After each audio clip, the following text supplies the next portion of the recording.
There it is. I just got off the phone with a lady in Boulder, Colorado, at a company that preserves underwater as a process. Well, they don't do it. They say the solution is to preserve stuff, underwater artifacts. So I sent her a bunch of pictures. In the meantime, this was my little makeshift chisel. It's the end of a bobber, or an indicator if you will.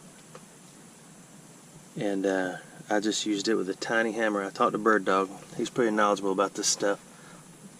Let me mount this camera and I'll get it to where I can pick this thing up and show it to you a little closer. And I gently brushed it and got a lot of the green off and the heavy dirt. It's a lot more corroded than I thought it was. I thought it would be new, but hey. I read their website and their instructions, and they recommended putting a shot of bleach in the water to kill all the microbes or anything growing. I need to put this on. I thought I was ready, but I'm not. A Bird Dog said Lysol, but I think the end result is the same. See, it's got like little barnacles and little living slimies all over it. But it still has the site. There's the saddle ring right there. It looks like a lot of it's gone. And this should have slid up and down on a little metal rail right here. It is a kind of a double trigger system. You'll pull down and unlock that, and the whole breech and everything would open. I said clip in the video. I know I was mistaken. Looks like some of the, I don't know if some of the trigger's gone or not. It looks like they're a lot higher.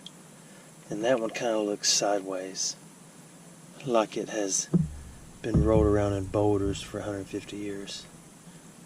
There was one stone in there, and I gently chiseled around it with my little wooden chisel, and it just knocked the soft stuff out. The rest of it is hard. The butt plate is missing. Hold on.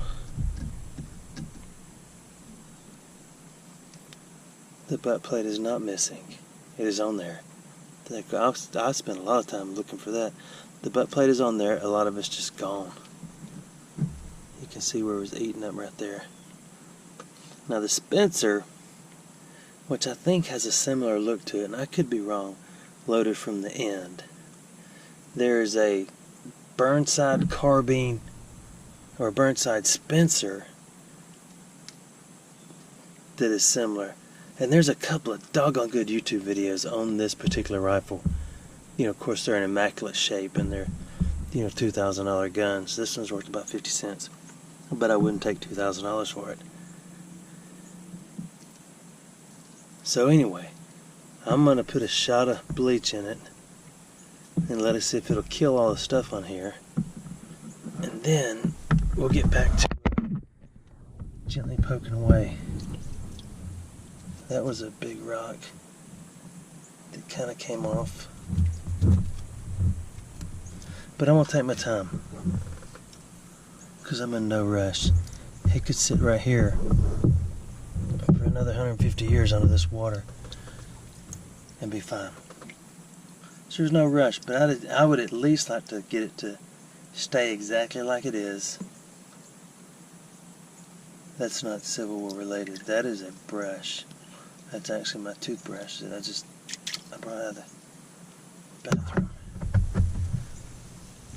I would like it to at least look exactly like it does. Now the ultimate would be to get all the metal cleaned up and still have the wood attached. What I don't know, even from looking at pictures, is what is actually totally brass. I believe all this was brass. But I'm not sure. It sure is heavily oxidized. But if you look, let me get it back up here. That's a little shaking camera, don't worry about that. If you look, there's a lot of wood gone. But in all reality, there's a lot of wood left. You can see where it kind of loops up. Isn't that awesome? I've got online, and I can't find anybody that I can just drive it to that owns a real business preserving stuff like this. So what I'm going to do is share it with y'all and see if you know of any companies that do this for a living, because I would pay pretty good money, even some bad money, to preserve this thing. Anyway, that's it. Kind of short video. I'm going to put the lid back on it and put a shot of bleach in it later, then lid it. Thanks for watching my videos. I forgot to show you what it looks like with the lid on.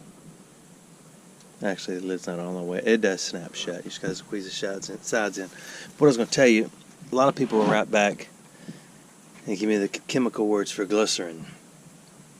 From what I have read online, that is an outdated process and adds a lot of weight and unnecessary greasy feelings to old wood. And nobody likes greasy feelings.